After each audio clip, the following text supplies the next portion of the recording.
Administrative Department. We wish you all a very happy Independence Day that we celebrated yesterday and today being Shri Krishna Janmashtami. We wish you all that joy, success, and happiness to enlighten your lives. Having said that, we shall start our session today. Today is going to be a very interesting and exciting session because I remember in the last session, I had given you a lot of notes to be done, and we get to complete those notes. But I don't want you to, write the notes in the beginning of the session only. Let me keep the session, I mean, the notes at the end part.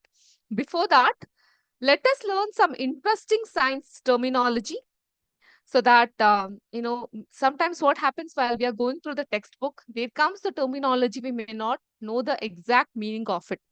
ಎಷ್ಟೋ ಪದಗಳು ನಮ್ಗೆ ಬಹಳ ಕಷ್ಟ ಇರುತ್ತೆ ಅದರ ಒಂದು exact meaning ಅನ್ನೋದು ನಮ್ಗೆ ಗೊತ್ತಿರೋದಿಲ್ಲ. ಸೊ ಆ ಕಾರಣಕ್ಕೋಸ್ಕರ let us learn it in a very fun field activity. So hope you all are ready for this. Yes, can we have some interaction from you? Chat box ಅಲ್ಲಿ ತಿಳಿಸಬಹುದು. Yes, no, interested, not interested, thumbs up. Okay, so let us quickly start with the science terminology. So let us detect ಏನೇನ್ ಇರುತ್ತೆ ಅಂತ ನಾವು ನೋಡ್ತಾ ಹೋಗೋಣ. Aerosol. Aerosol ಅಂತ ಹೇಳಿದ್ರೆ ಏನು? ಏನಿ ಪದದ ಅರ್ಥ? Any guesses?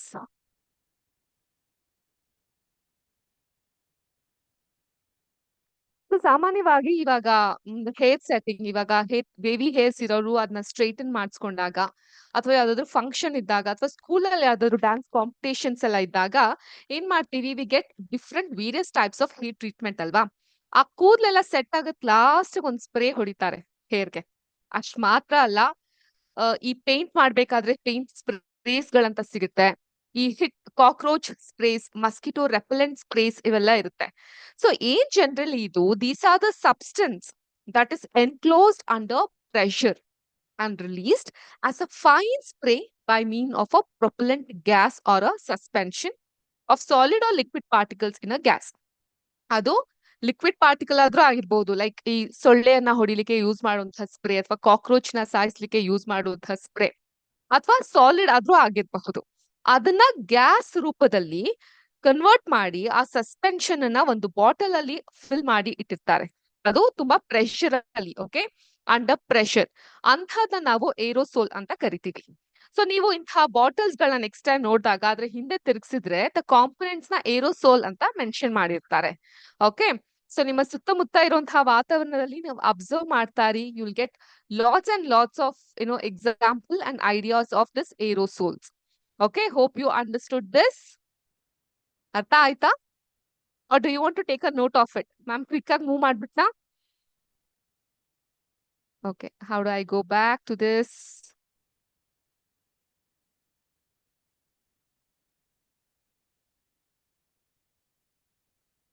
Give me a moment.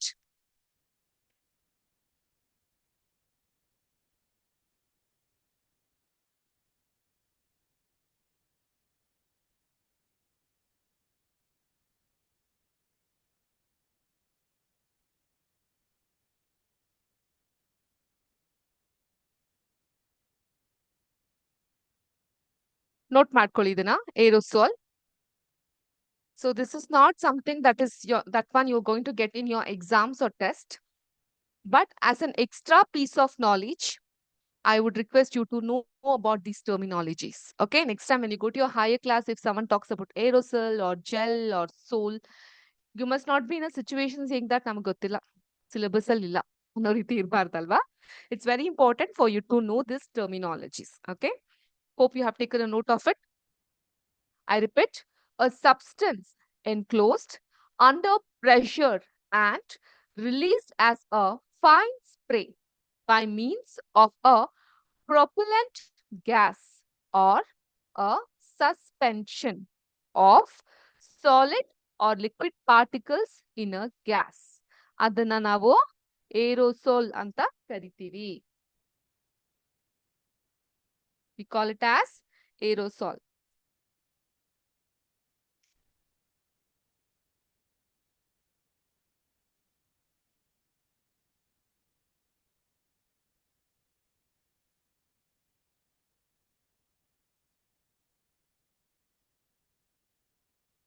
Like example ಬಂದು ಸ್ಪ್ರೇ ಪೇಂಟ್ ಆಗಿರುತ್ತೆ.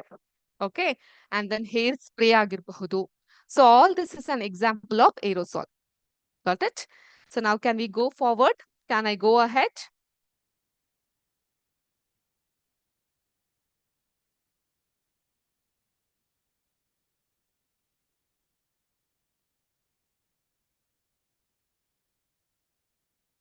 ಫೋಮ್ ಇದ್ರ ಬಗ್ಗೆ ಕೇಳಿರ್ತೀರಾ. ಫೋಮ್. ನಾವ್ you take a guess and tell me foam ಅಂತ ಹೇಳಿದ್ರೆ ಏನು?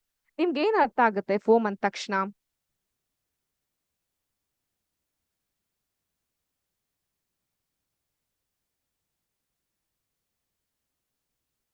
Can we have some comment? Chat?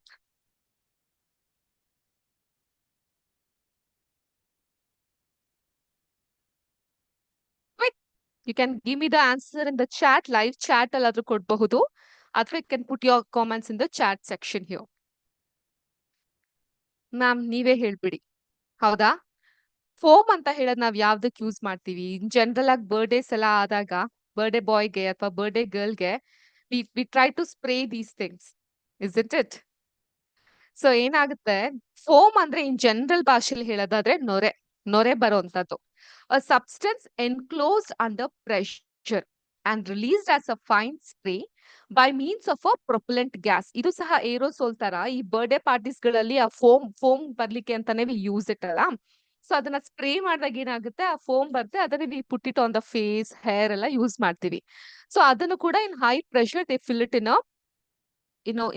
Propellant gas holder.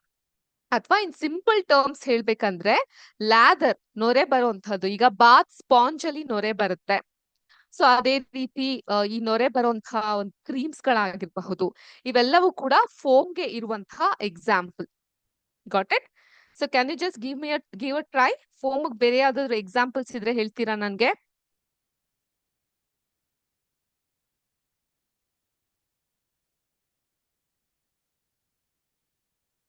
Okay, someone is chatted in the live chat ಹೇಳ್ತಾ ಇದಾರೆ ಈ ಕ್ರೀಮ್ ವಿಪ್ಟ್ ಆಗಿರುವಂತಹ ಕ್ರೀಮ್ ಅಂತ. Okay, very good, we got an answer. Shaving cream ಅಂತ ಹೇಳ್ತಾ ಇದಾರೆ. Exactly, very good reply, very well doing. Any the comment?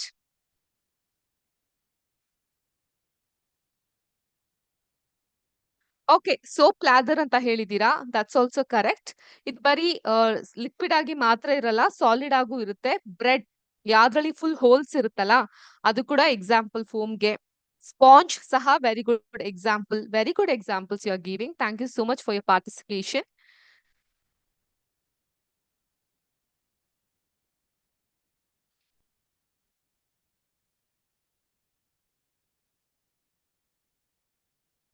Okay, next let us go to our next terminology. Apparatus. Apparatus ಅಂತ ಹೇಳಿದ್ರೆ ಏನು? So too many ಏನು, ಯಾಕೆ, ಹೇಗೆ and all, but I am not getting input in our chat section. ಬರೀ live ಅಲ್ಲಿ ಸಿಗ್ತಾ ಇದೆ ಅಪಾರಿಟಸ್. ಸೊ ಇವತ್ತಿನ ನಿಮ್ಮ chapter, okay, is matter around pure. ಈ ಒಂದು ಚಾಪ್ಟರ್ ಅಲ್ಲೂ ಕೂಡ ಈ ಪದದ ಬಳಕೆ, because whatever the words I am teaching you here, this all belongs to your second chapter, is matter around us pure. Okay, but example ಇದನ್ನ ಕೇಳಕ್ ಹೋಗದೆ ಹೋಗ್ಬಹುದು, ಬಟ್ ಈ ಪದಗಳ ಅರ್ಥಗಳು ನೀವು ತಿಳ್ಕೊಂಡಿರೋದು ಒಳ್ಳೇದು. ಸೊ ಅಪಾರಿಟಸ್ ಅಂತ ಹೇಳಿದ್ರೆ ಏನು? ಈಗ ಒಂದು ಸೈನ್ಸ್ ಲ್ಯಾಬೊರೇಟರಿನ ವಿಜುವಲೈಸ್ ಮಾಡ್ಕೊಳ್ಳಿ. ಆ ಲ್ಯಾಬೊರೇಟರಿ ಏನ್ ಮಾಡ್ತೀವಿ ನಾವು, various types of chemical ingredients ಗಳಿರುತ್ತೆ. ಸೊ ಈಗ ಒಂದು ಎಕ್ಸ್ಪೆರಿಮೆಂಟ್ ನ ಕಂಡಕ್ಟ್ ಮಾಡ್ಬೇಕು ಅಂತ ಹೇಳಿದ್ರೆ, ಸೊ ಈಗ ಫಾರ್ ಎಕ್ಸಾಂಪಲ್ ಮೆಗ್ನೀಷಿಯಂ ಇಂದ ಒಂದು ಎಕ್ಸ್ಪೆರಿಮೆಂಟ್ ನ ಕಂಡಕ್ಟ್ ಮಾಡ್ಬೇಕು ಅಂದ್ರೆ, will have a beaker, will have some amount of magnesium, will have some water, will have a burner. ಎಲ್ಲ ಪರಿಕರಗಳನ್ನ ನಾವ್ ಇಟ್ಕೊಂಡಿರ್ತೀವಿ. I gave the answer there itself. Apparatus ಅಂತ ಹೇಳಿದ್ರೆ ಆ ಪರಿಕರಗಳು ಅಥವಾ ಆ ಉಪಕರಣಗಳನ್ನ ಏನ್ ಇಟ್ಕೊಂಡಿರ್ತೀವಿ ಅದಕ್ಕೆ ಅಪ್ಯಾರಟಸ್ ಅಂತ ಕರಿತೀವಿ. Like C, funnel, cylinder, flask, beaker, balance ಮಾಡುವಂತಹ ತಕ್ಕಡಿ, ಇವೆಲ್ಲ ಕೂಡ ಪರಿಕರಗಳಾಗಿರುತ್ತೆ. ಸೊ ಉಪಕರಣ ಅಥವಾ ಸಲಕರಣೆ R technical equipment needed for a particular activity or purpose, we call it as apparatus. Okay, I would read out the spelling for you. It is APPARATUS. APPARATUS.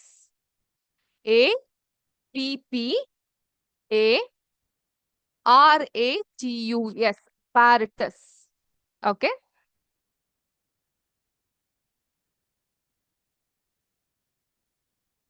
Apparatus. ಅಂದ್ರೆ ಉಪಕರಣ ಅಥವಾ ಸಲಕರಣೆ or technical equipment needed for a particular activity or purpose. We call it as apparatus. Clear? Understood with this point? Can we go ahead? Can we move ahead? Okay. The fourth terminology that we shall learn in today's session is emulsion. So emulsifier ಅನ್ನೋ word ಕೇಳಿರಬಹುದು. Emulsion based paints ಅಂತ ಕೇಳಿರಬಹುದು. So emulsion ಅಂತ ಹೇಳಿದ್ರೆ ಏನು? Emulsion ಅಂದ ತಕ್ಷಣ ಏನ್ ಅರ್ಥ ಆಗುತ್ತೆ ನಿಮ್ಗೆ? ನೋಡಿ ಈ ಚಿತ್ರ ನೋಡಿ, ಇಲ್ಲಿ ನೀರು ಮತ್ತೆ ಎಣ್ಣೆಯನ್ನ ಬೆರೆಸಲಾಗಿದೆ. ಸೊ ಒಂದು ಗ್ಲಾಸ್ ನೀರಿಗೆ ಬೇಕಾದ್ರೆ ಎಕ್ಸ್ಪೆರಿಮೆಂಟ್ ನ ನಿಮ್ಮ ಒಂದು ರೆಸಿಡೆನ್ಷಿಯಲ್ ಪ್ಲೇಸಸ್ ಗಳಲ್ಲಿ ಟ್ರೈ ಮಾಡಿ ನೋಡಬಹುದು. For a beaker of water please pour in some 2 spoons of oil. ಏನಾಗುತ್ತೆ ಅಂತ ಅಬ್ಸರ್ವ್ ಮಾಡಿ.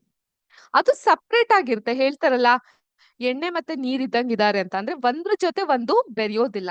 ಸೊ ಎಮಲ್ಷನ್ ಅದಕ್ಕೆ ಇರುವಂತಹ ಒಂದು ಉತ್ತಮವಾದಂತ ಎಕ್ಸಾಂಪಲ್.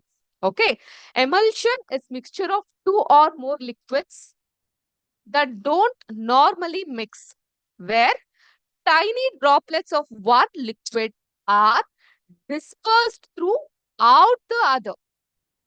ಸೊ ಅದು ಸಂಪೂರ್ಣವಾಗಿ ಬೇರ್ಪಡೆ ಆಗಿರುತ್ತೆ, ಲೈಕ್ ಆಯಿಲ್ ಅಂಡ್ ವಾಟರ್. ಅದನ್ನ ನಾವು ಎಮಲ್ಷನ್ ಅಂತ ಕರಿತೀವಿ. ಮ್ಯಾಮ್ ಇದೆಲ್ಲ ಈ ಚಾಪ್ಟರ್ ಅಲ್ಲಿ ಎಲ್ಲಿದೆ, ಎಲ್ಲಿ ಕಾಣಬಹುದು ಅಂತ ನೀವು ಕೇಳ್ತಾ ಇರಬಹುದು ಅಥವಾ ಯೋಚಿಸ್ತಾ ಇರಬಹುದು. You have a table in this chapter. Okay, some of the examples of colloids. So ಕೊಲೈಡ್ಸ್ಗೆ ಎಕ್ಸಾಂಪಲ್ ಅಲ್ಲಿ ಆ ಒಂದು dispersing medium and dispersing type ಅಲ್ಲಿ we have these kind of thing. Solid, liquid, gas ಅಲ್ಲಿ ಎಮಲ್ಷನ್ ಅನ್ನೋದು ಬರುತ್ತೆ.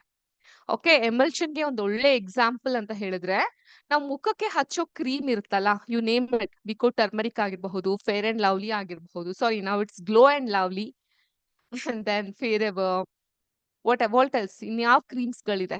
ಎಮೋಲಿನ್ is one of the best cream. It's a chemical cream, scientifically proven one. It's a very good moisturising cream. Okay, so ಇವೆಲ್ಲ it's an example of emulsion. Okay, hope you all have noted it down. Is it insightful? ಸಹಾಯಕ ಆಗ್ತಾ ಇದೆ ಇಂತಹ terminologies ನ ಕಲಿಯೋದು?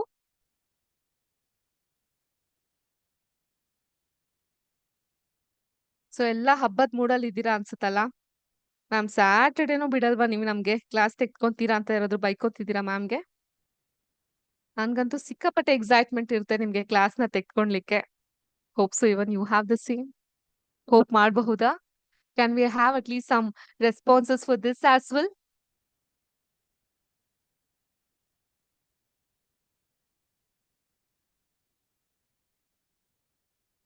Okay, thank you for the responses in the live session. Next one. Aerated drinks. Aerated drinks ಅಂದ್ರೆ ಏನು? So ನಮ್ಗೆಲ್ಲ favourite ಯಾವುದು? ಎಲ್ಲಾದ್ರೂ ಆಚೆ ಹೋದಾಗ ಮೂಸಂಬಿ ಜ್ಯೂಸೋ, ಆರೆಂಜ್ ಜ್ಯೂಸೋ, ಆಪಲ್ ಜ್ಯೂಸೋ, ಚೀಕು ಅಂದ್ರೆ ಸಪೋಟ ಜ್ಯೂಸ್ ಕೊಟ್ರೆ ಸಿಟ್ ಬರುತ್ತೆ. ಅದೇ ಜಾಗಕ್ಕೆ ಕೋಕ್ ಅಂದ್ರೆ ಯಾವ ಕೋಕ್ ಇಲ್ಲಿ ಹೇಳ್ತಾ ಇರೋದು ನಾನು? Cold one of the substances ಇರೋ ಕೋಕಾ? ಇಲ್ಲ, ಕೋಕೋ ಕೋಲಾ, ಪೆಪ್ಸಿ, ಮೆರಿಂಡಾ, ಫಿಝಿ, ಆಪಲ್, ಇಂತಹ ಎಲ್ಲ ಜ್ಯೂಸ್ ಕೊಟ್ರೆ ಸಿಕ್ಕಾಪಟ್ಟೆ ಖುಷಿ ಆಗ್ಬಿಡ್ತೀವಿ. ಕೋಲ್ಡ್ ಡ್ರಿಂಕ್ಸ್ ಅಂತ ಕರಿತೀವಿ. This cold drinks are actually aerated drinks. ಏನು ಎರೇಟೆಡ್ ಡ್ರಿಂಕ್ಸ್ ಅಂತ ಯಾಕೆ ಅದನ್ನ ಕರೀತಾರೆ ಅಂತ ಹೇಳಿದ್ರೆ, these are carbonated drinks. For that matter, even soda is also a aerated drinks ಅಥವಾ ಕಾರ್ಬೋನೇಟೆಡ್ ಡ್ರಿಂಕ್ ಅಥವಾ ವಾಟರ್. ಅದನ್ನ ಫಿಝಿ ಡ್ರಿಂಕ್ಸ್ ಅಂತಾನು ಕರೀತಾರ. ಫಿಝ್ ಸೌಂಡ್ ಬರ್ತದೆ, ಓಪನ್ ಮಾಡಿದಾಗ ಫಿಝ್ ಸೌಂಡ್ ಬರುತ್ತೆ. Okay, so it creates bubbles and as it has dissolve carbon dioxide. ಅದರಲ್ಲಿ carbon dioxide ಇರೋದ್ರಿಂದಾನೇ ಅದನ್ನ ನಾವು ಕಾರ್ಬೋನೇಟೆಡ್ ವಾಟರ್ ಅಂತ ಕರಿತೀವಿ. ಅರ್ಥ ಆಯ್ತಾ? ಸೊ ನೀವ್ ಇದನ್ನೆಲ್ಲ ಹಿಂಗ್ ಶೇಕ್ ಮಾಡಿ ಓಪನ್ ಮಾಡಿದಾಗ ಆ ಫಿಝಿನೆಸ್ ಜೊತೆ ಆಚೆ ಬರುತ್ತೆ, ಮತ್ತೆ ಆ ಬಬಲ್ಸ್ ಗಳನ್ನ ಕೂಡ ಕಾಣಬಹುದು. ಇದನ್ನ ನಾವು ಎರೇಟೆಡ್ ಡ್ರಿಂಕ್ಸ್ ಅಂತ ಕರಿತೀವಿ. ಓಕೆ.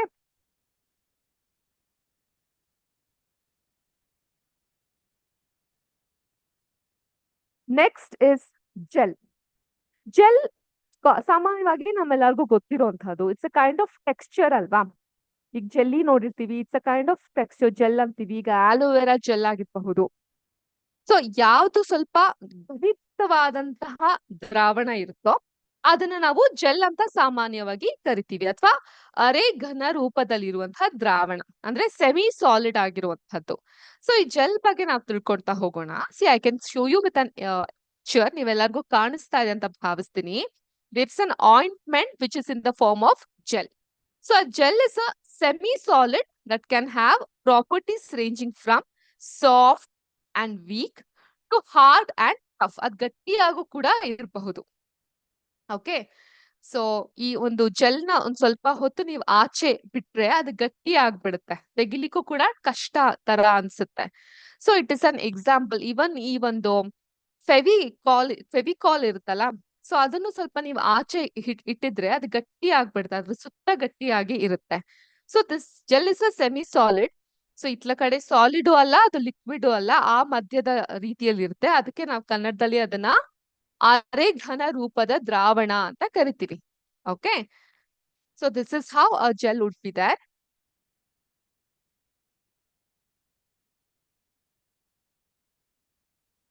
ಸೋಲ್. ಯಾವ ಸೋಲ್ ಬಗ್ಗೆ ಮಾತಾಡ್ತಾ ಇದೀವಿ? ನಮ್ಮ ಅಂತರಂಗದ ಬಗ್ಗೆ ಮಾತಾಡ್ತಾ ಇದೀನಾ? No, it is SOUL soul.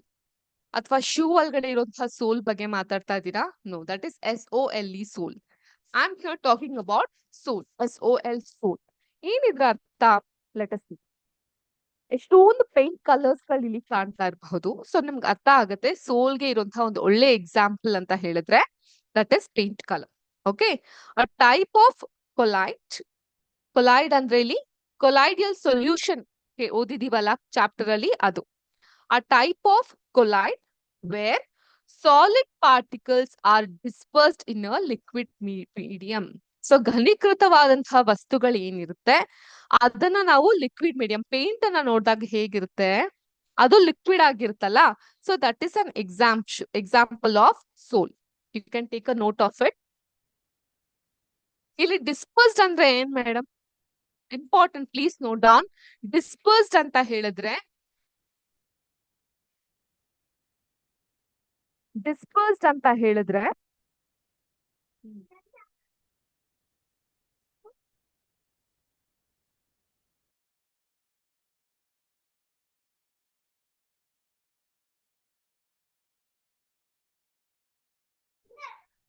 Sorry for the disturbance. Dispersed ಅಂತ ಹೇಳಿದ್ರೆ ಚದುರೋದು ಅಂತ ಅರ್ಥ. ಓಕೆ. ಮೂವ್ ಆಗೋದು. ಒಂದ್ ಬೆಸ್ಟ್ ಎಕ್ಸಾಂಪಲ್ ಅಂದ್ರೆ ಈ ಒಂದು ಸಸ್ಪೆನ್ಷನ್ ಅಲ್ಲಿ ಒಂದು ಚಾಕ್ ಪೌಡರ್ ನಾನು ವಾಟರ್ ಅಲ್ಲಿ ಡಿಸಾಲ್ವ್ ಮಾಡಿ ಅದನ್ನ ಅನ್ಟಚ್ಡ್ ಆಗಿಟ್ರೆ ಅದು ನೀಟಾಗಿ ಸೆಟಲ್ ಆಗಿರುತ್ತೆ. ಮತ್ತೆ ಅದನ್ನ ಕದಡಿದ್ರೆ ಚದ್ರಿ ಹೋಗುತ್ತೆ, ಅಲ್ಲೆಲ್ಲ ಚಾಕ್ ಪೌಡರ್ಸ್ ಗಳು ಚದ್ರಿ ಹೋಗ್ತಾ ಇರೋದು ನಮ್ಗೆ ಕಾಣಬಹುದು. Okay. So it is an example for this dispersed. ಚದುರು ಹೋಗೋದಕ್ಕೆ ಅದೊಂದು ಎಕ್ಸಾಂಪಲ್ ಆಗಿರುತ್ತೆ. Clear? So this was and various example like aerosol ಕಲ್ತ್ರಿ, ಫೋಮ್ ಬಗ್ಗೆ ಕಲ್ತ್ರಿ, ಪ್ಯಾರಟಸ್ ಬಗ್ಗೆ ಕಲ್ತ್ರಿ, ಎಮಲ್ಷನ್ ಬಗ್ಗೆ ಕಲ್ತ್ರಿ, ಎರೇಟೆಡ್ ಡ್ರಿಂಕ್ಸ್ ಬಗ್ಗೆ ಕಲ್ತ್ರಿ, ಜೆಲ್ ಬಗ್ಗೆ ಕಲ್ತ್ರಿ, ಸೋಲ್ ಬಗ್ಗೆ ಕಲ್ತ್ರಿ. ಈ 7 ಪದಗಳ terminologies, the 7 terminologies of science you learn in today's session. Okay.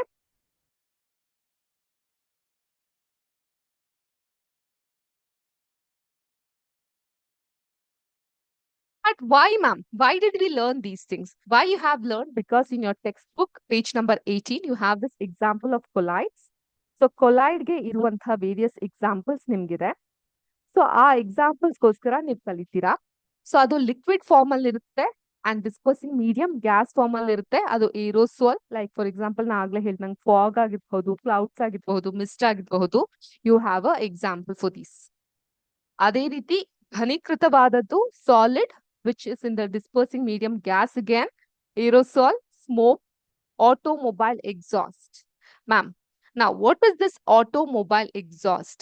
Exhaust andre the pipe where the gas is out of the engine. ನೀವು ಈಗ ಎಕ್ಸಾಸ್ಟ್ ಪೈಪ್ ಅಂತ ಗಾಡಿಗಳಲ್ಲಿ ನೋಡಿರಬಹುದು, ಸ್ಕೂಟರ್ಸ್ ಗಳಲ್ಲಿ, ಬೈಕ್ ಗಳಲ್ಲಿ, ಕಾರ್ ಗಳಲ್ಲಿ. Okay, that is also an example of aerosol. Clear? And it's a colloidal solution. Okay, so the main intention of Vidya Shakti is we want you to relate every topic that you study in your daily life. ನಿಮ್ಮ ದಿನನಿತ್ಯದ ಜೀವನದಲ್ಲಿ ನಾವು ಕಲ್ತಂತಹ ವಿಷಯಗಳನ್ನ ನೀವ್ ಯಾವಾಗ ಅಳವಡಿಸ್ಕೊಂತ ಹೋಗ್ತೀರಾ ಆವಾಗ science ಅನ್ನೋದು ನಿಮ್ಗೆ ಅರ್ಥ ಆಗ್ಲಿಕ್ಕೆ ಶುರು ಆಗ್ತಾ ಹೋಗುತ್ತೆ and science is entered in your life ಅನ್ನೋ ರೀತಿ ಆಗುತ್ತೆ. Okay, it's not just mugging up, ಹೋಗಿ ಕಲ್ತ್ಕೊಳ್ಳಿ, ಡಯಾಗ್ರಾಮ್ಸ್ ಕಲ್ತ್ಕೊಳ್ಳಿ, ಎಕ್ಸಾಮ್ ಅಲ್ಲಿ ಬರೀರಿ, ಒಂದ್ ಮಾರ್ಕ್ಸ್ ತಗೊಳ್ಳಿ, ಓಕೆ ಒಂದ್ ಒಳ್ಳೆ ಮಾರ್ಕ್ಸ್ ತೆಕ್ಕೊಂಡ್ರ ಗೋ ಟು ಸೈನ್ಸ್. ಸ್ವಲ್ಪ ಮಾರ್ಕ್ಸ್ ಕಮ್ಮಿ ಬಂತ ಗೋ ಹೆಡ್ ಫಾರ್ ಕಾಮರ್ಸ್. ತೀರಾ ಕಮ್ಮಿ ಬಂದ್ಬಿಟ್ಟಿದ್ಯಾ ಪ್ಲೀಸ್ ಆರ್ಟ್ಸ್ ಅಥವಾ ಡಿಪ್ಲೊಮಾ ಮಾಡಿ. ಆ ರೀತಿ ಅಲ್ಲ, ನಿಮ್ಗೆ ವಿಷಯ ಚೆನ್ನಾಗಿ ಅರ್ಥ ಆಗಿ ಕಾಂಟೆಂಟ್ ಅರ್ಥ ಆಗಿದ್ರೆ ನೀವ್ ಆರ್ಟ್ಸ್ ಹಿಸ್ಟ್ರಿ ತೆಗೆದುಕೊಂಡ್ರು ಕೂಡ ಮಾಸ್ ಮೀಡಿಯಾ ಮಾಡ್ಬಿಟ್ಟು ಸಿಕ್ಕಾಪಟ್ಟೆ ಶೈನ್ ಮಾಡ್ಬೋದು. ಇಲ್ಲ ನಮ್ಗೆ ವಿಷಯಗಳ ಅರ್ಥ ಆಗಿಲ್ಲ ಅಂತ ಹೇಳಿದ್ರೆ ಹೇಳ್ಕೊಡಕ್ಕೆ ಇಂಜಿನಿಯರಿಂಗ್ ಡಿಗ್ರಿ ಇರುತ್ತೆ, ಬಟ್ ಏನು ಗಳಿಸ್ಲಿಕ್ಕೆ ಸಾಧ್ಯ ಆಗಲ್ಲ. Okay, so see yourself way you stand ಅಂತ. So whatever the topic you learn, of course it takes time. Okay, but it's worth. Okay, next foam ಬಂದ್ ಯಾವ ತರ ಇರುತ್ತೆ, ಲಿಕ್ವಿಡ್ ಫಾರ್ಮ್ ಅಲ್ಲಿ ಇರುತ್ತೆ, ಡಿಸ್ಪರ್ಸಲ್ ಫೀಸ್ ಗ್ಯಾಸ್ ಆಗಿರುತ್ತೆ, shaving cream is an example. Okay, ಇನ್ನೊಂದು ಫೋಮ್ಗೆ ಎಕ್ಸಾಂಪಲ್ ಅಂತ ಹೇಳಿದ್ರೆ ಫೋಮ್, ರಬ್ಬರ್, ಸ್ಪಾಂಜ್, ಕ್ಯೂಮಿಕ್ ಇಸ್ ಅ ಸ್ಟೋನ್, ಈ ಮಯೂಜೋ ಕಲ್ಲು ಅಂತ ಹೇಳ್ತೀವಲ್ಲ ಆ ತರದ್ದು. So these are example for foam. ಅದೇ ತರ ಎಮಲ್ಷನ್ಗೆ ಫೇಸ್ಗೆ ಹಾಕೋ cream, milk is also example of emulsion. ಸೋಲ್ಗೆ ಎಕ್ಸಾಂಪಲ್ ಬಂದು ಮಿಲ್ಕ್ ಆಫ್ ಮೆಗ್ನೀಷಿಯಾ, ಜಿಡ್ಡ ರೀತಿ ಇರುತ್ತಲ್ಲ ಅದು. ನಾವು what is this milk of magnesia? Magnesia ಅನ್ನೋ ಪ್ಲೇಸ್ ಅಲ್ಲಿ ಸಿಗೋಂತಹ ಮಿಲ್ಕ್ ಏನಿದು? So it's an antacid. ಈಗ ಗ್ಯಾಸ್ಟ್ರಿಕ್ ಆದಾಗ, ಎದೆ ಉರಿ ಆದಾಗ ತೆಗೆದುಕೊಳ್ಳುವಂತಹ ಒಂದು ಔಷಧಿ ಅದು. Basically it is magnesium hydroxide. ಅದರಲ್ಲಿರುವಂತಹ component magnesium hydroxide, but in a very famous and general term we call it as milk of magnesia. Okay, and then gel ಬಂದು ಸಾಲಿಡ್ ಅಂಡ್ ಲಿಕ್ವಿಡ್ ಎರಡ್ ಫಾರ್ಮ್ ಅಲ್ಲೂ ನೋಡಬಹುದು. Jelly ನೀವೆಲ್ಲ ಚಿಕ್ಕವರಿದ್ದಾಗ ತಿಂದಿರ್ತೀರಾ, ಈಗ್ಲೂ ಚಿಕ್ಕವ್ರೆ, ಬೇರೆ ವಿಷಯ. ಇನ್ನು ಚಿಕ್ಕವರಾಗಿದ್ದಾಗ ಜೆಲ್ಲಿ ತಿಂದಿರ್ತೀರಾ, ಚೀಸ್ ತಿಂದಿರ್ತೀರಾ. We all love, right? Have you tried cheese burst pizza? ತಿಂದಿದ್ದೀರಾ? Very good. It's not good for your health, so avoid it as much as possible from now itself. Butter, ಬೆಣ್ಣೆ ತಿನ್ನಿ, ಚೆನ್ನಾಗಿ ತಿನ್ನಿ, it's good for your health. Okay, these are all example of gel. Solid ಸೋಲ್ಗೆ ಈ coloured gem stone, milky glass ಅಂದ್ರೆ ಈ ಪಿಂಗಾಣಿ ceramic glasses ಬರ್ತಲ್ಲ ಆ ಟೈಪ್, ಬಟ್ ಸೆರಾಮಿಕ್ ಗ್ಲಾಸ್ ಅಲ್ಲ, it's another different form of glass. ಅದನ್ನ ಮಿಲ್ಕಿ ಗ್ಲಾಸ್ ಅಂತ ಕರೀತಾರೆ. ನಮ್ಮ ನೆಕ್ಸ್ಟ್ ಕ್ಲಾಸ್ ಅಲ್ಲಿ ಅದಕ್ಕೆ ಸಂಬಂಧಪಟ್ಟಂತಹ ಚಿತ್ರಗಳು ಸಿಕ್ಕಿದ್ರೆ I would show you. Okay, and this coloured gem stone, all this is an example of colloidal solutions. ಅದಕ್ಕೆ ಇರುವಂತಹ examples which we use in our daily life that you can see in your text book. But I think I have covered most of this words. ಈ terminologies ಏನು ಅಂತ blind ಆಗಿ ನಿಮ್ಗೆ ಕೇಳ್ಕೊಳೋ ಬದಲು ಅದ್ರ ಬಗ್ಗೆ ನೀವು ತಿಳ್ಕೊಂಡಿದ್ದೀರಾ, ನೋಟ್ ಕೂಡ ಮಾಡ್ಕೊಂಡಿದ್ದೀರಾ ಅಂತ ನಾನು ಭಾವಿಸ್ತೀನಿ. Okay, please share it with your friends who have not attended today's session as well. Got it? Okay, having said that, now let us go to another important part of today's session. That is notes na ತೆಗೆದುಕೊಳ್ಳೋದಕ್ಕಿಂತ ಮುಂಚೆ we shall learn a little about Tyndall effect. So Tyndall effect ಬಗ್ಗೆ ತಿಳ್ಕೊಳ್ಳೋದಕ್ಕಿಂತ ಮುಂಚೆ we have to know this colloid ಬಗ್ಗೆ. Colloid is a heterogeneous mixture ಅನ್ನೋದನ್ನ ನಾವು ಕಲ್ತಿದ್ವಿ. So ಏನಾಗುತ್ತೆ, ಅದರಲ್ಲಿ tiny particles through out substance disperse ಆಗೋದ್ರಿಂದ so ಅದರಲ್ಲಿ ನಾವು ಈ ಒಂದು ಫೋಮ್ ಆಫ್ ಲೈಟ್ ಅನ್ನ ನೋಡ್ಲಿಕ್ಕೆ ಸಾಧ್ಯವಾಗುತ್ತೆ. ಓಕೆ, ಅಂಡ್ ಆ ಫೋಮ್ ಆಫ್ ಲೈಟ್ ಅದರಲ್ಲಿ ಪಾಸ್ ಆಗೋದಕ್ಕೆ ಸೊ ಆ ಡಿಸ್ಪರ್ಸ್ಡ್ ಫೇಸ್ ಮತ್ತೆ ಡಿಸ್ಪೋಷನ್ ಮೀಡಿಯಂ ಇರೋದ್ರಿಂದ ಸೊ ಆ ಲೈಟ್ ನ ನಾವು ಕ್ಲಿಯರ್ ಆಗಿ ನೋಡಬಹುದು. ಇದನ್ನ ನಾವು ಟಿಂಡಲ್ ಎಫೆಕ್ಟ್ ಅಂತ ಕರಿತೀವಿ. ಸೊ ನಾವು let me explain you about the Tyndall effect with the help of some pictures. ನನ್ನ ಸ್ಕ್ರೀನ್ ಎಲ್ಲರಿಗೂ ಕಾಣಿಸ್ತಾ ಇದೆಯಾ? This is Tyndall effect. ನೀವೊಂದು ಬೀಕರ್ ಅಲ್ಲಿ ಮಿಕ್ಸ್ಚರ್ ಆಗಿರುವಂತಹ ಕೊಲೈಡಿಯಲ್ ಸೊಲ್ಯೂಷನ್ ನೋಡಿರಬಹುದು. ಸೊ ಇದು ಫಾರ್ ಎಕ್ಸಾಂಪಲ್ ಇದು ಐ ಥಿಂಕ್ ನೀರಿಗೆ ಹಾಲನ್ನ ಮಿಕ್ಸ್ ಮಾಡಿದ್ದಾರೆ. ಇಲ್ಲೊಂದು ಟಾರ್ಚ್ ಲೈಟ್ ಅನ್ನ ಬಿಟ್ಟಾಗ ಆ ಬೀಮ್ ಆಫ್ ಲೈಟ್ ಕ್ಲಿಯರ್ ಆಗಿ ಪಾಸ್ ಆಗ್ತಿರೋದು ಕಾಣಿಸ್ತಾ ಇದೆ. ಸೊ ನಿಮ್ಮೆಲ್ಲರಿಗೂ ಕಾಣಿಸ್ತಾ ಇದೆಯಾ? Should I increase the size of the picture? Can you all see the red color light that is moving here? We call this one as beam of light that is passing through the colloidal solution. Here, colloids scatter light, making the light beam visible as it passes through the solution. And this phenomenon is known as Tyndall effect. So ಈ colloidal solution ಮೂಲಕ ಯಾವಾಗ ನಾವು ಈ ಒಂದು ಬೆಳಕು pass ಆಗ್ತಾ ಇರೋದನ್ನ ಸಂಪೂರ್ಣವಾಗಿ ಗಮನಿಸಬಹುದು, ಈ ಒಂದು ಫೆನೋಮೆನನ್ಗೆ ನಾವು ಟಿಂಡಲ್ ಎಫೆಕ್ಟ್ ಅಂತ ಕರಿತೀವಿ. So one of the characteristics of this Tyndall effect is this can not be easily filtered. Unlike suspension, ನಾವು ಅದನ್ನ ಆರಾಮಾಗಿ ಫಿಲ್ಟರ್ ಮಾಡಬಹುದು. ಸೊ ಇದನ್ನ ಫಿಲ್ಟರ್ ಮಾಡ್ಲಿಕ್ಕೆ ಆಗಲ್ಲ. ಆದ್ರೂ ಫಿಲ್ಟರ್ ಮಾಡ್ಲಿಕ್ಕೆ ಎರಡು ಮೆಥಡ್ ಇದೆ, ಅದ್ರ ಬಗ್ಗೆ ತಿಳ್ಕೊಳ್ಳೋಣ. Colloidal particles cannot be easily separated by ordinary filtration, but it can be separated by methods like centrifugation or ultrafiltration. Centrifugation ಅಥವಾ ultrafiltration ಈ ಮೆಥಡ್ ಗಳ ಮೂಲಕ ಈ ತರನಾದಂತಹ ಒಂದು ಸೊಲ್ಯೂಷನ್ ನ ಸಹ ನಾವು ಫಿಲ್ಟರ್ ಮಾಡ್ಲಿಕ್ಕೆ ಸಾಧ್ಯವಾಗುತ್ತೆ. ಮ್ಯಾಮ್, ಇದಕ್ಕೆ ಕೆಲವೊಂದು ಎಕ್ಸಾಂಪಲ್ಸ್ ನೋಡೋದಾದ್ರೆ you can note it down. Milk, ಹಾಲು, lead, fog, smoke and paint are all example of colloidal solutions. Okay.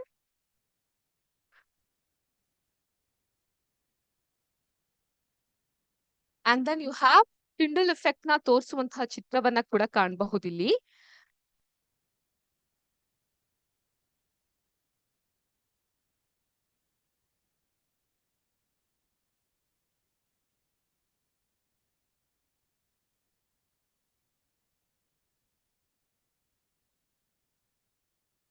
So the Tyndall effect is the scattering of light by particles in a colloid or fine suspension. Solution ಅಲ್ಲಿ ನೀವು ಈ effect ನ ಕಾಣೋದಿಲ್ಲ. ನೋಡಿ, ಬೆಳಕು ಇಲ್ಲಿ pass ಆಗ್ತಾ ಇರೋದನ್ನ ನೀವು ಕಾಣ್ಲಿಕ್ಕೆ ಆಗಲ್ಲ. ಸೊಲ್ಯೂಷನ್ ಅಲ್ಲಿ ಇಲ್ಲಿ ನಾವು ಶುಗರ್ ಪ್ಲಸ್ ವಾಟರ್ ತೆಕ್ಕೊಂಡಿದೀವಿ, ಸಕ್ಕರೆ ನೀರನ್ನ ತೆಕ್ಕೊಂಡಿದೀವಿ, ಇಲ್ಲಿ ಪಾಸ್ ಆನ್ ಆಗೋದ್ ಕಾಣೋದಿಲ್ಲ. ಕೊಲಾಯ್ಡ್ ಅಲ್ಲಿ ಇದು ಸ್ಪಷ್ಟವಾಗಿ ನಮ್ಗೆ ಕಾಣಿಸ್ತಾ ಇದೆ. ಸಸ್ಪೆನ್ಷನ್ ಅಲ್ಲೂ ಕೂಡ ಇದು ನಮ್ಗೆ ಸ್ಪಷ್ಟವಾಗಿ ಕಾಣಿಸ್ತಾ ಇದೆ. ಸೊ ಕೊಲಾಯ್ಡ್ ಅಲ್ಲಿ ಹಾಲ್ನ ಮಿಲ್ಕ್ ನ ತೆಕ್ಕೊಂಡಿದೀವಿ, ಸಸ್ಪೆನ್ಷನ್ ಅಲ್ಲಿ ಫ್ಲೋರ್ ಪ್ಲಸ್ ವಾಟರ್. ನಾನ್ ನಿಮ್ಗೆ ಲೈವ್ ಎಕ್ಸ್ಪೆರಿಮೆಂಟ್ ತೋರಿಸಿದೆ ಕ್ಲಾಸ್ ನಲ್ಲಿ, if you can remember and relate. So ಕಾಣಿಸ್ತಾ ಇದೆ. So these are the example that includes a scattering of light by milk or a suspension of flour and water. But sugar plus water ಅಲ್ಲಿ ನಮ್ಗೆ ಕಾಣ್ಲಿಕ್ಕೆ ಸಿಗ್ತಾ ಇಲ್ಲ. So ಇಲ್ಲೂ ಕೂಡ ನೀವು ಗಮನಿಸಬಹುದು ಟಿಂಡಲ್ ಎಫೆಕ್ಟ್ ನ. ಹೀಗೆ ಪಾಸ್ ಆನ್ ಆಗುತ್ತೆ, ಬಟ್ ಇಲ್ಲಿ ಬೀಮ್ ಆಫ್ ಲೈಟ್ ನಿಮ್ಗೆ ಕಾಣಿಸ್ತಾ ಇಲ್ಲ ಸೊಲ್ಯೂಷನ್ ಅಲ್ಲಿ. ವೆರನ್ ಕೊಲಾಯ್ಡ್ ಅಲ್ಲಿ ಸ್ಪಷ್ಟವಾಗಿ ನಮ್ಗೆ ಕಾಣಿಸ್ತಾ ಇದೆ ಅಂಡ್ ಸಸ್ಪೆನ್ಷನ್ ಅಲ್ಲೂ ಕೂಡ ನಿಮ್ಗೆ ಸ್ಪಷ್ಟವಾಗಿ ಕಾಣಿಸ್ತಾ ಇದೆ, ಬಟ್ ಸೊಲ್ಯೂಷನ್ ಅಲ್ಲಿ ಕಾಣಿಸ್ತಾ ಇಲ್ಲ. ಯಾಕೆ ಕಾಣಿಸ್ತಾ ಇಲ್ಲ?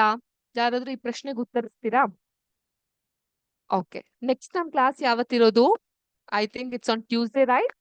ಟ್ಯೂಸ್ಡೇ ಈ ಪ್ರಶ್ನೆಗೆ ನೀವು ಉತ್ತರವನ್ನ ಕಂಡ್ಕೊಂಡ್ ಬನ್ನಿ. If you have not got the answer, I shall give you the answer by next Tuesday. Why Tyndall effect is not seen in solution as it is seen in colloid and suspension. And now I had told you about milk of magnesia. ಇದಕ್ಕೆ ಒಂದು example ಬಂದು, this is a syrup of a very famous company. I have hidden it. So ಇದನ್ನ milk of magnesia ಅಂತ ಕರಿತೀವಿ. We use it as antacid or a laxative. ಇದು ನಮ್ಗೆ ಹೊಟ್ಟೆಲಿ ಏನಾದ್ರೂ ಹೊಟ್ಟೆ ಉರಿ ಅಥವಾ ಈ ಒಂದು ಗ್ಯಾಸ್ಟ್ರಿಕ್ ಪ್ರಾಬ್ಲಮ್ಗಳಿದ್ದಾಗ ಅಥವಾ ಹೊಟ್ಟೆ ನೋವಿದ್ದಾಗ ಈ ಮೆಡಿಸಿನ್ ಅನ್ನ ಡಾಕ್ಟರ್ ಶಿಫಾರಸ್ ಮಾಡ್ತಾರೆ. Doctors would recommend this kind of medicine when you are suffering from gastric or acid attacks. Acid attacks ಅಂದ್ರೆ ಆಸಿಡ್ ರಿಫ್ಲೆಕ್ಸ್ ಆಗುತ್ತಲ್ಲ ಅದು. So this is milk of magnesia, nothing but ಈ ಗ್ಯಾಸ್ಟ್ರಿಕ್ ಇರುವಂತಹ ಒಂದು ಔಷಧ. ಇಟ್ಸ್ ಇಲ್ಲೇ ಕೊಟ್ಟಿದ್ದಾರೆ, ಮೆಗ್ನೀಷಿಯಂ ಹೈಡ್ರಾಕ್ಸೈಡ್ ಓರಲ್ ಸಸ್ಪೆನ್ಷನ್ ಅಂತ. Clear? So this was about our today's science session. Hope you enjoyed it and it was interesting to you. We got very less interaction from your end, but anyways, I felt like many schools hadn't joined. Anyways, thank you for joining for today's session and I wish you all a very happy weekend. Let us meet in next Tuesday session. And meanwhile, you please try to know the answer why Tyndall effect is not seen in solution, whereas it is seen in suspension and colloidal solution. Okay. Having said that, wish you all a great day ahead. ಜೈ ಹಿಂದ್, ಜೈ ಕರ್ನಾಟಕ ಮಾತೆ, ಜೈ ವಿದ್ಯಾಶಕ್ತಿ. ನಮಸ್ಕಾರ.